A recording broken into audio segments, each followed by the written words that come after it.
अस्सलाम वालेकुम दोस्तों, मुबारक हो, पूरी कौम को मुबारक हो, हमारी एक्सटेंशन मुबारक हो। सबको एक्सटेंशन मिल गई, नए जज भी आ गए और हमारे जितने भी चीफ्स थे उनको भी एक्सटेंशन मिल गई। तो सबसे पहले तो उनको मुबारक हो जिनको एक्सटेंशन मिली है।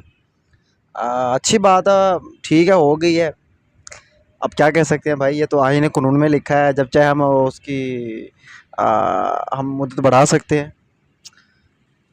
तो मुझे एक बात बताएं यार, मुझे तो वो जुमला याद आ रहा है कि इंसान अपनी एक गलती को छुपाने के लिए और कितनी गलतियां करता है, कितनी गलतियां करता है।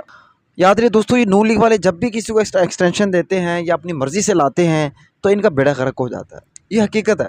अब जब भी देख लें, जब भी नून लीग अपनी मर्ज़ी से कोई भी आर्मी चीफ लाई है या कोई सदर लाई है तो उन्होंने ही इनका जो है बेड़ा गर्क किया है। पहले 2 मरतबा जब वज़ीर आज़म बने थे नवाज, तब भी ऐसे हुआ, अब भी ऐसा कर रहे हैं। वैसे कल जो कानून पास हुई, ये लगता है कि अब पाकिस्तान के अंदर बादशाहत आ गया है।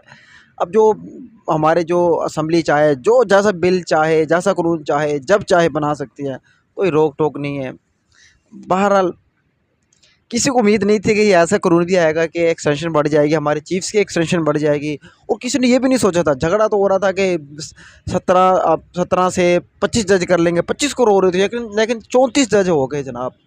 सुप्रीम कोर्ट में 34 जज। इंडिया में कितने हैं? 33।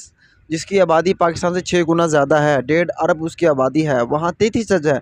और पाकिस्तान के अंदर 34। वाह जी वाह, इंडिया का भी रिकॉर्ड तोड़ दिया है। तो बहरहाल क्या कह सकते हैं जनाब, मौजा मारो हुण, मौजा ही मौजा, मौजा ही मौजा, मज़े मारो भाई।